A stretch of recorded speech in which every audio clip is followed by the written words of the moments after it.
Ablaye li tey filmé woo. Allahu Akbar. Allahu Akbar. Bon, je vais venir je vais vous dire. waa Jamra dañu am waa Jamra dañu am benn ñoom beneen problème nañ ko gérer dañu am benn Sénégalais grâce à Pape Oumar Keïta qui est venu aujourd'hui nous dire. Qui habite à Rufisque. Il faut qu'il rajoute Rufisque quoi lui. Non, il habite à Rufisque. Trop frimeur waa bàyyi ko ak Abdoulaye mu wax ñu ne ñu. suñu xollitu soble yi. suñu xollitu pombiteer yi. suñu caaxoo ñu jën yi suñu sebet yi. ceeb yeeg suñu ceeb yu nëb yi ñu daan betti ca sën ba. loolu yëpp mën na koo dajale ci kër ba mu nekk gaz bu ñuy toggee Pape Assane Ndaw la tudd. Avec la collaboration de la régie Pape Assane va nous expliquer loolu nan la mën a nekkee ci kër gu nekk de manière très contente. Pape Assane naka nga mën defee ba mbalit yooyu ñu daan betti di ko sànni mu daan xasaw sax ci kër gi ba mu mën a nekk gaz. De manière courte et précise. ay ca bisimi. et condensé. voilà gaz bi ni ñu koy produire mooy que ne dañuy ñëw installer le biodigesteur. gaz baa nekk nii. biodigesteur bi dañ lay installer. biodigesteur. waaw mooy lii di transformer matière organique. waaw léegi yow boo ñëwee chaque jour da ngay ñëw rek matière organique bi nga produire wala bii sa koñ produire da ngay ñëw nga def ko ci biir biodigesteur. mooy mbalit mi. léegi biodigesteur bi moom moo koy transformer ci biir parce que biodigesteur bi air mënu cee dugg mënu cee génn. donc loolu moom moo tudd processus boobu moo tudd méthanisation moom mooy produire méthane bi. léegi méthane bi dafa am benn raccord boo xam ne moom moo koy collecté. bu ko collecté gaz boobu noonu mun ngay utiliser pour togg mais am na beneen partie tamit boo xam ne foofu la résidu bi di génn li nga defoon la veille ba mun na ba pare loolu day am fu mu génn léegi loolu noonu di génn engrais organique la boo mun a utiliser pour soit say fleur wala booy bay wala booy voilà booy def. mën nga ko jaay baykat yi bu la neexee nga jaay ko baykat yi bu la neexee lu la neex daal. mooy ndox bii nii génn.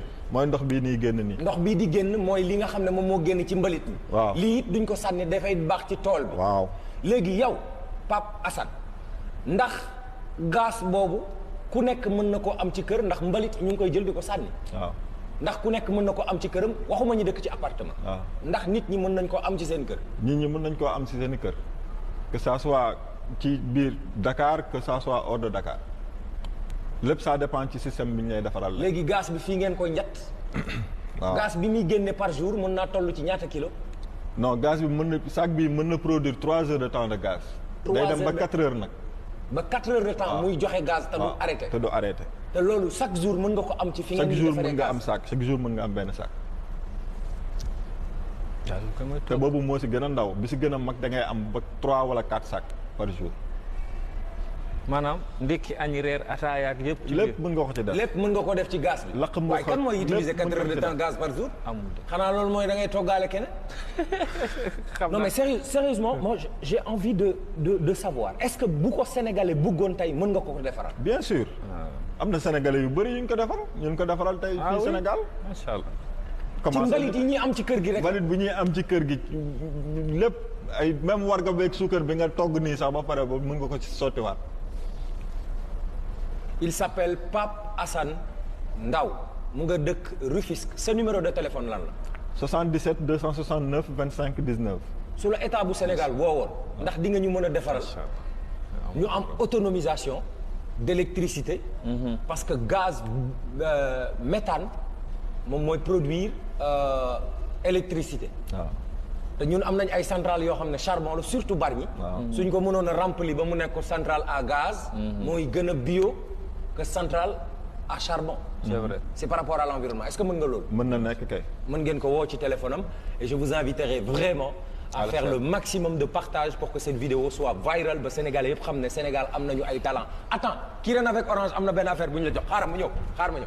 Pape Sidi surtout que affaire bi dafay régler ñaari problème quoi problème cherté de la vie. Aya nit ki dootul ça am c'est de la part de di Kirène avec Orange.